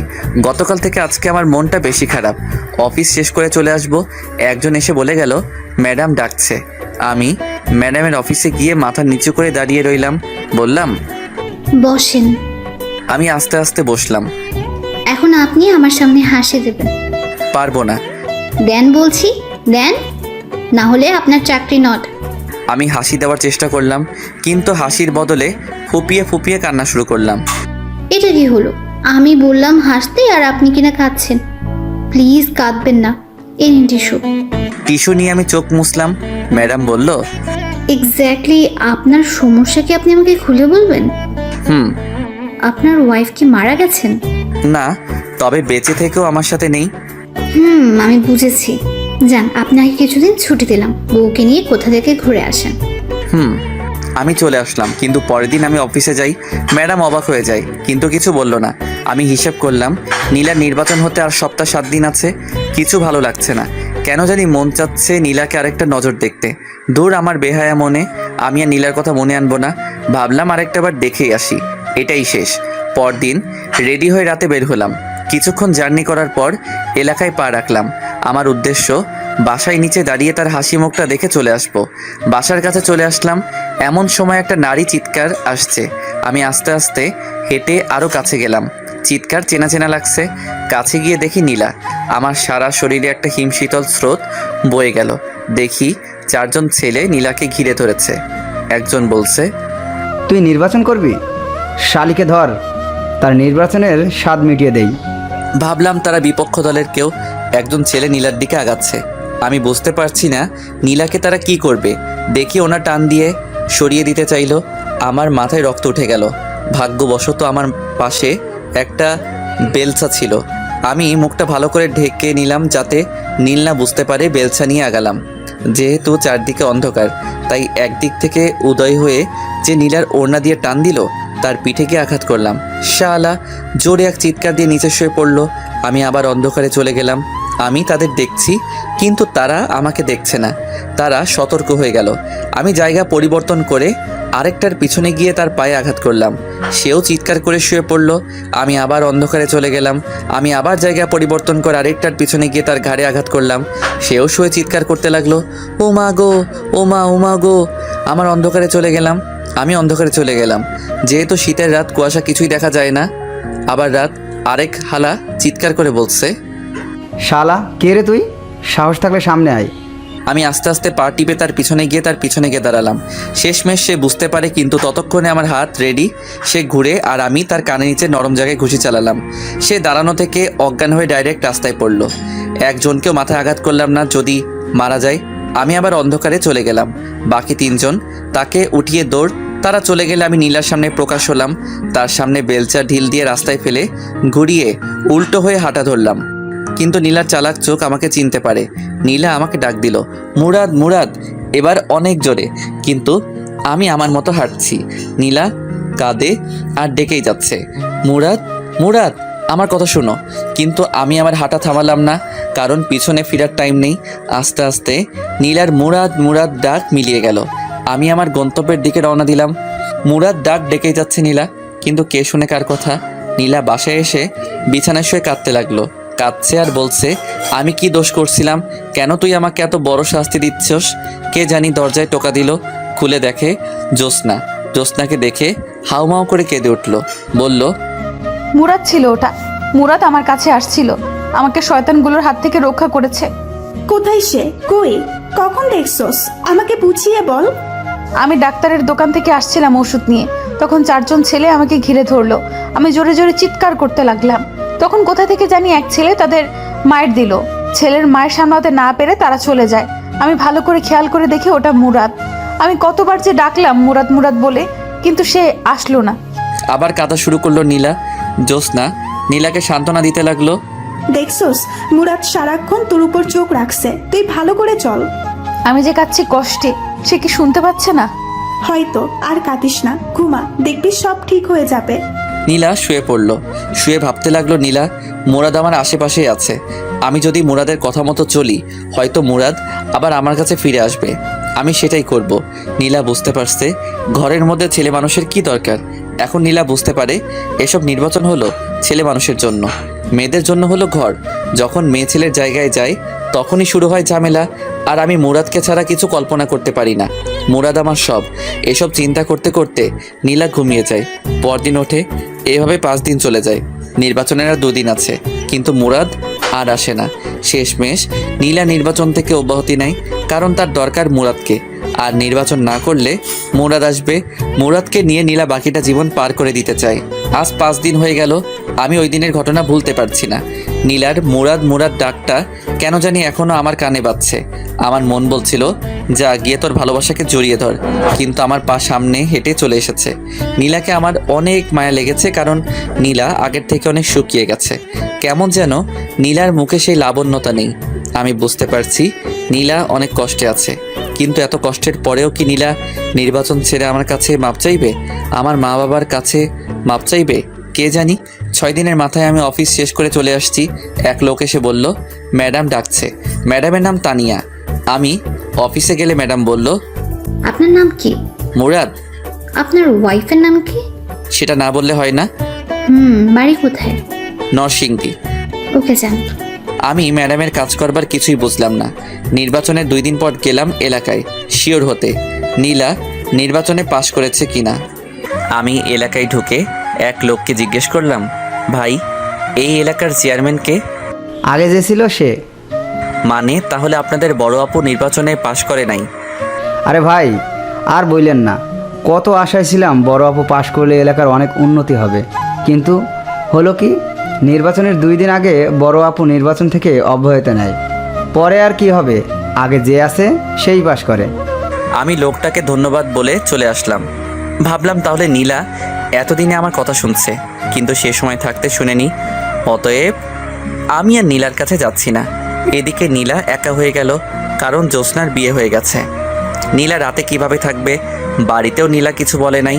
নীলা ভাবলো সারা রাত মুরাদের কথা চিন্তা করে কাটিয়ে দিবে। নীলা রাতে অনেক ভয় পায়। বুঝতে পারছে মুরাদ তার কাছে এতদিন কি ছিল। রাতে নীলা ঘুমাতে পারে না ভয়ে, শেষ রাতে ঘুমিয়ে যায়। নীলা চিন্তা করছে আজকে রাতে কিভাবে থাকবে। নীলার এক ফুফাতো বোনের কথা মনে পড়লো, তার নাম তানিয়া, খুব হ্যান্ডসাম আর নীলাকে খুব সম্মান করে। নীলা ভাবলো তানিয়াকে ফোন করে দেখা যায় কয়েকদিন থেকে যায় কিনা। পরেরটা পরে দেখা যাবে। নীলা তানিয়াকে ভিডিও কল দেয়। তানিয়া ফোন ধরে। আসসালামু আলাইকুম তানিয়া, কেমন আছো? জি আপু, ভালো। তুমি কেমন আছো? এই তো ভালো। তোমার চেহারা তো তা বলছে না। আমার চেহারা কি বলছে? মনে হচ্ছে তুমি অনেক কষ্টে আছো, কেমন যেন আগে থেকে শুকিয়ে গেছো। শোনো, এখন থেকে তুমি আমার কাছে থাকবে। কেন, তুমি না বিয়ে করেছো? তোমার জামাইয়ের কি হয়েছে? ওর কথা আর বলিস না। এখন তুমি বলো কখন আসবা? অফিস শেষ করে চলে আসবো। কাপড় চোপড় নিয়ে আসবা, কিছুদিন থাকবা। ওকে? ওকে, চলে আসবো। নীলা ভাবলো যাক, একটা ব্যবস্থা হলো। এখন কিছু রান্না করতে হবে তার জন্য। নীলা তার জন্য অনেক কিছুই রাঁধলো। রাত্রেবেলা তানিয়া আসলো, তানিয়াকে খাওয়ালো। তানিয়ার অনেক ক্লান্ত লাগছে, তাই তানিয়া ঘুমিয়ে যায়। সকালে উঠে আবার তানিয়া অফিসে চলে যায়। নীলা সারাদিন ঘরের ভিতর কাটিয়ে দেয়। বিকালের দিকে তানিয়া অফিস শেষ করে আসলে তারা একসাথে খেলো। খাওয়ার সময় তানিয়া জিজ্ঞেস করলো, আপু, তোমার হাজবেন্ড কোথায়? এই বিষয়ে জিজ্ঞেস না করলে হয় না? না, তোমাকে বলতেই হবে। তুমি আগে থেকে অনেক চেঞ্জ হয়ে গেছো। আগে সবসময় তোমার মুখে হাসি লেগে থাকতো, আর এখন তোমার কি অবস্থা হচ্ছে? দিন দিন শুকিয়ে কাঠ হচ্ছ। ঠিক মতো কি খাওয়া দাওয়া করো না? এটা নিশ্চয়ই তোমার পিছিয়ে হাজবেন্ডের কারণে। সে কোথায়? খাওয়ার পর তোমাকে বলি। ওকে। খাওয়া দাওয়া করে দুজনে বিছানায় বসলো। তানিয়া বলল, এবার বলো। সে আমাকে ছেড়ে চলে গেছে। কি? এটা কি করে সম্ভব? সারা জীবন শুনে এসেছি স্বামীর জ্বালায় মেয়েরা বাপের বাড়ি চলে যায়। এ তো দেখছি পুরো উল্টো। তুমি কি এমন করেছো যার কারণে তোমাকে ছেড়ে চলে যেতে হলো? তার কোনো দোষ নেই, সব দোষ আমার। আমি তার কথা শুনিনি। বুঝেছি।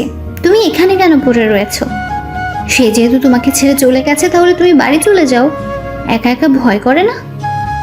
করে, যদি সে আবার ফিরে আসে সেই অপেক্ষায় বসে আছি। ও, আমার ঘুম ধরেছে। শুয়ে পড়ো। তানিয়া শুয়ে পড়ল, নীলাও শুয়ে পড়ল। তানিয়া জিজ্ঞেস করলো, আচ্ছা আপু, তোমার হাজবেন্ডের নাম কি? মুরাদ। তার বাড়ি জানি কোথায়? নরসিংদী। আপু, তার একটা ছবি দেখাও তো। নীলা মুরাদের একটা ছবি দেখায়। তানিয়া তাদের কাহিনী সব বুঝতে পারে। এদিকে নীলা আপু মুরাদের জন্য কেঁদে কেঁদে শেষ, আর ওদিকে মুরাদ নীলা আপুর জন্য কেঁদে কেঁদে শেষ। এখন দুজনকে মিলিয়ে দেওয়ার দায়িত্ব তানিয়ার। তানিয়া চিন্তা করলো নীলা আপুকে কিছু বুঝতে দিবে না, দুজনকে সারপ্রাইজ দিবে। তানিয়া বলল, আপু, তুমি তো সারাদিন ঘরেই বসে থাকো, আগামীকাল চলো না আমার অফিসে। না রে, আমি যেতে পারবো না। চলো না প্লিজ, তোমার অনেক ভাল লাগবে। কখন আসবি? যাবো আর গিয়ে 1 ঘন্টা পর চলে আসবো। ওকে, সকালবেলা মন চাইলে। মন চাইলে না, তোমাকে যেতেই হবে। ওকে। নীলা ঘুমিয়ে যায়। সকালে উঠে নাস্তা করে তানিয়ার সাথে চলে আসে তানিয়ার অফিসে। গিয়ে তানিয়া যে অফিসে বসে কাজ করে সেখানে গিয়ে বসলো। তানিয়া বলল, আপু তুমি একটু বসো, আমি আসছি। ওকে, তাড়াতাড়ি চলে আসিস। ওকে। একটু বসলো নীলা। কে জানি অফিসে প্রবেশ করলো। নীলার পাশের চেয়ারে বসলো। নীলা মাথা নিচু করে বসে আছে, ভালো লাগছে না। একটু বসলো, ভাবলো উঠে বাইরে চলে যাবে, কিন্তু নীলার নাকে পরিচিত একজনের ঘ্রাণ আসছে। বুকের ভিতর কেমন যেন চিনচিন করে উঠল। মনে হচ্ছে পাশের লোকটার কাছ থেকে। নীলা আস্তে আস্তে মাথা উঁচু করে আর চোখে লোকটার দিকে তাকালো। তাকিয়েই অবাক হয়ে গেল, এ তো দেখি মুরাদ। নীলার চোখটা বিশ্বাসই করতে পারছে না। পাশে বসা ছেলেটা মুরাদ। নীলা কেন জানি বিশ্বাস করতে পারছে না পাশে বসা ছেলেটা মুরাদ। শিওর হতে ডাক দিল, মুরাদ, মুরাদ, মুরাদ। ডাকে আমার ঘুম ভেঙে যায়। স্বপ্নে দেখতেছিলাম নীলা আমাকে ডাকছে। চোখ খুলে দেখি সাজ্জাদ ভাই ডাকছে। বলল, ভাই কখন থেকে ডাকছি, উঠেন না। ভাই স্বপ্ন দেখছিলাম। আমি বুঝছি, স্বপ্নে দেখছিলা বউ তোমাকে ডাকছে, সেজন্য উঠতে মন চায় না। আপনি কি করে বুঝলেন? ভাই এমন আমার অনেক হয়েছে। ও, অভিজ্ঞতা আছে আপনার? আমি ফ্রেশ হয়ে খেয়ে অফিসে চলে আসলাম। একটু পর একজন এসে বলল, তানিয়া ম্যাডাম ডাকে। আমি অফিসের সামনে আসলে একজন বলল, ভিতরে গিয়ে বসতে, ম্যাডাম আসবে। আমি ভিতরে ঢুকে দেখি এক চেয়ারে একটা মেয়ে বসে আছে। আমি মেয়েটার দিকে না তাকিয়ে চুপচাপ বসে পড়লাম। অনেকক্ষণ হয়ে গেল, ম্যাডাম আসছে না, কিন্তু কেমন যেন একটা ঘ্রাণ আমার নাকে আসছে। কেন জানি মনে হচ্ছে এটা নীলার শরীরের ঘ্রাণ, তার মানে পাশের মেয়েটা নীলা। আমি তাকাতে যাব, কিন্তু ততক্ষণে মেয়েটা মুরাদ বলে ডাক দিল। আমি তাকিয়ে দেখি আসলেই নীলা। আমি যেন একটা শকড খেলাম। আমি কি বলবো কিছুই বুঝতে পারছি না, শুধু তাকিয়ে রইলাম। নীলাও আমার দিকে তাকিয়ে রয়েছে, কিছু বলছে না। অনেকক্ষণ পার হয়ে গেল। আমি খেয়াল করলাম নীলার মুখের রং পাল্টে যাচ্ছে। নীলা চেয়ার থেকে উঠে আমার শার্টের কলার ধরে কষিয়ে 2টা চড় দিল। আমি ফ্যাল ফ্যাল করে তাকিয়ে রইলাম, মুখে কথা বলার শক্তি হারিয়ে ফেললাম। নীলা অফিসের দরজা আটকে দেয়। বুঝতে পারছি আজকে আমার খবর আছে। দীর্ঘ 1 মাস পর আমাকে পেয়েছে, হাতে নাতে এত সহজে আমাকে ছাড়বে না। নীলা লাফ দিয়ে আমার মাথার চুল ধরে টেনে নিচে নামালো। আমাকে নুইয়ে আমার পিঠে মারতে থাকে আর বলতে থাকে, বল, বল কেন আমাকে ছেড়ে চলে আসলি? বল, বল কেন আমাকে ছেড়ে চলে আসলি? আমি কি দোষ করছিলাম? বলছি প্লিজ আর মেরো না। তুই না আমাকে ছেড়ে চলে আসছস, তাহলে বেঁচে আসছস কেন? তোমার কারণে। মিথ্যে কথা। তাহলে এত দিন আসিস নাই কেন? কারণ তুমি আমার কথা শুনো নাই। সেজন্য চলে আসবি তুই? পিঠে আরেকটি কিল দিয়ে আমাকে জড়িয়ে ধরলো আর কাঁদতে লাগলো। আমি বললাম, কাঁদছো কেন? এখন তো আমাকে পেয়ে গেছো। এটা তো সুখের কান্না। আমি ভাবতে পারি নাই আমি চলে যাওয়ার পর তুমি এতটা কষ্টে থাকবে। আমি ভাবছিলাম তুমি আরও হাসি খুশিভাবে নির্বাচন কমপ্লিট করবে আর আমাকে সারা জীবনের জন্য হারাবে। আসলে তুই চলে যাওয়ার পর তোর মর্যাদা বুঝতে পারি। মুরাদ, তুই আমাকে ক্ষমা করে দে। আমি তোকে অনেক কষ্ট দিয়েছি। তুমি যদি প্রথমে আমার কথা শুনতে তাহলে হয়তো এতটা কষ্ট করতে হতো না। তুই আমাকে আবার ছেড়ে চলে যাবি? যদি আমার কথা না শুনো। ওকে। এখন আর কেঁদো না। হুম। তোমার শরীরের কি অবস্থা? কি সুন্দর পরীর মতো ছিল আমার নীলা, এখন শুকিয়ে কি হয়েছো? তোর জন্য আমার এই অবস্থা হয়েছে। তোমার ফার্স্ট কাজ হলো আমার মা বাবার কাছে ক্ষমা চাওয়া। সরি মুরাদ, তোর মা বাবাকে আমি অনেক কষ্ট দিয়েছি। বল, কবে তোর গ্রামের বাড়িতে যাবি? সামনের সপ্তাহ। আমার গ্রাম অনেক ভালো লাগে। গিয়ে আমরা অনেক দিন থাকবো। হুম। আমি সরি, ওই দিন রাতে আমি তোমার ডাক শুনিনি। ওই দিন যদি তুই না থাকতি তাহলে হয়তো আর আমাকে পেতি না। এখন তোমাকেও আমি পেয়েছি, তুমিও আমাকে পেয়েছো, আর কোনো কষ্ট নেই। আমি আমার কপাল, নীলার কপাল একসাথে করলাম। নীলার চোখে পানি, আমার চোখেও পানি। আমি নীলার মাথায় ধরে আবার আমার বুকে টেনে নিলাম। নীলাও আমাকে জড়িয়ে ধরে শক্ত করে, আবার নীলা কেঁদে দেয়। আবার যদি আমাকে ছেড়ে চলে যাস তাহলে আমাকে আর জীবন্ত পাবি না। ওকে, আমি তোমাকে ছেড়ে চলে যাব না, কিন্তু তুমি তোমাকে মারার অনুমতি দাও। তুই আমাকে মেরে ফেলিস, তবু আমাকে ছেড়ে চলে যাস না। প্রিয়জন পাশে না থাকার বেদনা আমি বুঝতে পেরেছি। এই তো লক্ষ্মী মেয়ে। আমি নীলার চোখ মুছে দিলাম, চেয়ারে বসালাম, দরজা খুলে দিলাম। একটু পর তানিয়া প্রবেশ করলো। আমি বুঝতে পারছি এসব তানিয়ার কাজ ছিল। মনে মনে তানিয়াকে অনেক ধন্যবাদ। তানিয়া এসে বলল, আপু আমাকে আর তোমার সাথে থাকতে হবে না তো? নীলা হেসে বলল, আপাতত না, সময় হলে বলবো। সময়টা কখন? পেটে বাচ্চা হলে? যা শয়তান। ম্যাডাম, আপনি তো কিছুদিন আগে বলেছিলেন বউকে নিয়ে কোথাও ঘুরে আসতে। সেই ছুটিটা আমি আগামী সপ্তাহ চাই। মুরাদ ভাই, এটা কিন্তু ঠিক না। দিয়ে দিস না। আগামী সপ্তাহ কিন্তু, এখন না। হুম। যান, এখন মন দিয়ে কাজ করেন। আমি চলে আসলাম। আমি অফিস শেষ করে নীলাকে নিয়ে শপিং মলে গিয়ে তার জন্য বোরকা কিনলাম। সেখান থেকে বোরকা পরিয়ে আমার মেসে গেলাম। গিয়ে নীলাকে সাজ্জাদ ভাইয়ের সাথে পরিচয় করিয়ে দিলাম। সাজ্জাদ ভাই নীলাকে কতগুলো উপদেশ দিয়ে দেয়। আমি আমার জরুরি জিনিসপত্র নিয়ে বাসায় আসলাম। নীলাকে বোরকা অবস্থায় আরও বেশি সুন্দরী লাগে। নীলাকে বললাম বোরকা পরে ঘর থেকে বের হতে, আর আগের সব কিছু ভুলে যেতে, সামনে ফোকাস করতে। সে আমার কথায় সায় দেয়। বাসায় আসলে নীলা আমাকে রান্না করে খাবার দেয়। আমি খেয়ে দিয়ে আমি রুমটা গোছালাম, যেভাবে আগের মতো ছিল। আমি রাতে নীলা বিছানায় শুইলাম। যেহেতু অনেক দিন পর, তাই নীলাকে শরীরে ধরতে কেমন যেন লজ্জা লাগে। আমি ঘুমিয়ে গেলাম। সকালে সব লজ্জা চলে যায়। দেখি নীলা আমাকে জড়িয়ে ধরে ঘুমাচ্ছে। তার মিষ্টি মুখটা আমার দিকে তাকিয়ে আছে। আমি নীলাকে ডাক দিলে সে উঠে ফ্রেশ হয়ে রান্না করে। আমি খাওয়া দাওয়া করে অফিসে চলে গেলাম। অফিস থেকে এসে দেখি নীলা একটা গোলাপি কালার শাড়ি পরেছে, যেটা দেখে আমার মাথা এমনি ঠিক নেই, তাও আবার তার শরীর থেকে মিষ্টি একটা গন্ধ আসছে, আর তার একাংশ দেখা যাচ্ছে। আমি কোনো চিন্তা না করেই তার কোমরে ধরে তাকে টান দিয়ে বুকে আনলাম। তার মিষ্টি গোলাপি ঠোঁটে চুমুট প্রলেপ এঁকে দিলাম অনেকক্ষণ। নীলা আমাকে টেনে নিয়ে বিছানায় ধাক্কা দিয়ে ফেলে দেয় আর বলে, তুই না আমাকে অন্য একটা জগৎ থেকে ঘুরিয়ে নিয়ে আসবি? আমার শরীর আনচান সেখানে যাওয়ার জন্য। আমি বুঝতে পারছি নীলা কিসের কথা বলছে। আমি এতদিন সেটার জন্য অপেক্ষা করছি। আমি নিশার ঘাড়ে চুমু খেতে থাকি। আমি আস্তে আস্তে নিচে, বাকি কাজটুকু নীলা সেরে ফেলে। ভাবলাম এত ফেতনার ভিতরেও নীলা নিজেকে সম্পূর্ণ ঠিক রেখেছে। আমরা সন্ধ্যার সময় শুইলাম, উঠলাম। পরের দিন সকালে নীলা বলল, এই জিনিসটা এত মজা, এত সুখ আগে যদি জানতাম তাহলে আমি তোর কথার কখনো অবাধ্য হতাম না। আমি আরো 10 বছর আগে বিয়ে করে ফেলতাম। তখন কিন্তু তুমি আমাকে পেতে না। তা ঠিক। এখন বলো কি খাবে? সেটাও বলে দিতে হবে? না, এখন না। আমি নাস্তা তৈরি করছি, খেয়ে দিয়ে অফিসে যাও। ওকে। আমি অফিসে চলে আসি। পরের সপ্তাহ আমরা গ্রামের বাড়ি আসি। সেখানে 1 সপ্তাহ থাকি। নীলা মা বাবার পায়ে ধরে মাপ চায়। নীলাকে ক্ষমা করে দেয়। সপ্তাহে একটা পরীক্ষা, তাই ভার্সিটি পরীক্ষা দিয়ে শেষ করলাম। আরও ভালো কোম্পানিতে চাকরির আবেদন করলাম। কিন্তু তানিয়ার রিকোয়েস্টে সেই অফিস থেকে গেলাম। কিন্তু আমার প্রমোশন হয়। আসা যাওয়ার জন্য নীলার বাবার কাছ থেকে একটা গাড়ি নেয় আমার জন্য। 1.5 বছর পর আমাদের একটা মেয়ে হয়। দেখতে নীলার মতো হয়েছে। আসলে ভালোবাসা চেয়ে পাওয়া যায় না, ভালোবাসা দিতে হয়। ভালোবাসা দিলেই তুমিও ভালোবাসা পাবে।